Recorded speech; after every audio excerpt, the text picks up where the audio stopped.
With his for him or against the Republican Party stance, Boss Limbaugh making it possible, if not mandatory, for all kinds of voices on the right to advocate openly for President Obama's failure. We've already touched upon Jonah Goldberg and his complete miscomprehension of the lesson at the heart of the scorpion and the frog.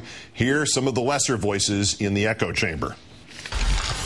I want any force, any person, any element of an overarching big government that would stop your success. I want that organization, that element, or that person to fail. So I don't think there's a thing wrong with him saying this. So you agree with Rush Limbaugh that we shouldn't hope for President Obama to succeed? We should. Right, exactly right.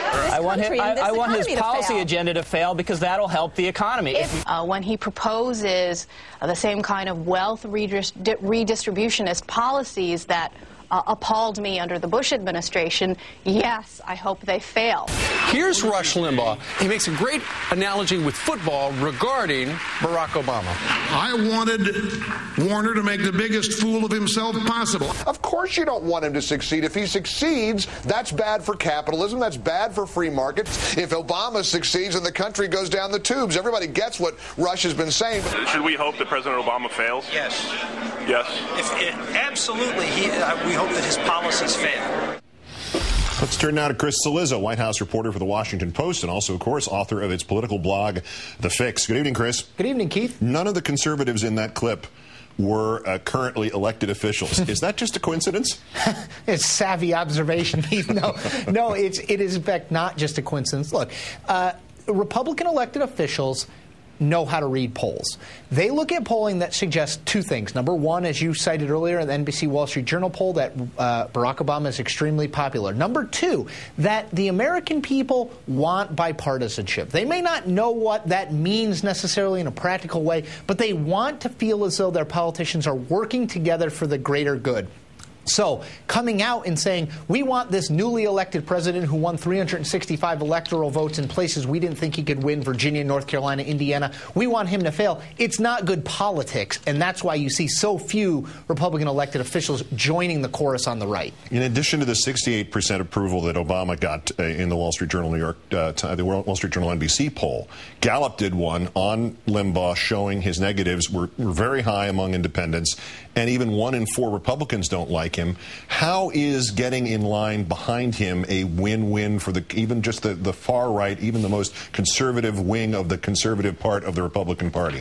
Well, I think, Keith, you have to see it in context. Republicans have been decimated in the last 2 elections. They've lost more than a dozen Senate seats. They've lost 50-plus House seats. They've lost the presidency. And so they're rebuilding piece by piece. And the first pillar of that rebuilding is the base of the party. They have to keep those people with them if they want to build toward a governing majority at some point in the future. Those are the people that Rush Limbaugh speaks to. Those are the people who listen to him very closely.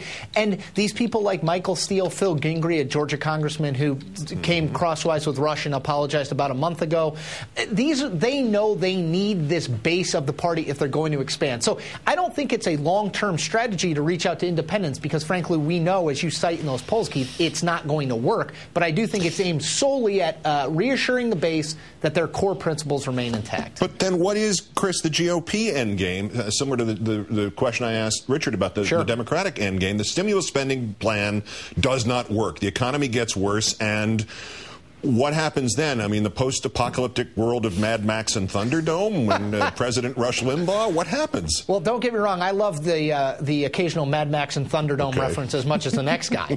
But I do think that what you will see, what Republicans have to do is try not to say we're rooting for Barack Obama to lose. We're rooting for failure. What they have to say is we disagree. Here's our proposal, and we'd like to see this proposal incorporated. The problem they have is Barack Obama is the president of the United States. He's a popular, newly elected president. He has the bully pulpit. House and Senate Republicans are, by and large, unknown, not a lot of people paying attention to what they have to say, and we're 3.5 years away from a presidential contest. So the voices that might be able to compete, at least on some level of equality with Barack Obama, the Bobby Jindal, the Mark Sanford, the Tim Pawlenty, the Sarah Palin, dare I say it, they're not out there actively doing this right now. So it's a real disadvantage for Republicans. But they're trying to thread a needle here. I mean, even Limbaugh today said exactly this. He wants the economy to succeed, but Obama to fail. Right. I mean, for that to happen, that dart has to hit the bullseye exactly right at exactly the right speed. That's exactly right. It's extremely, extremely difficult. And just from a purely political perspective, Keith, it's a hard argument, I think, to make to your average undecided or swing voter. We want the president who has unveiled these series of instructions on how he wants to make the economy better. We want him to do badly, but we want the economy to do better. It's a very convoluted argument in some ways that Republicans are trying to make. Yeah, I'm hazarding a guess. I think the Republicans think it's going to work, and they're just softening up the idea that Obama will get 100% of the credit, and I think they might think they'll be happy if he only gets 97%. We'll see. Chris Cillizza of the Washington Post for Mel Gibson and myself. Great thanks. Well, thank you, Keith.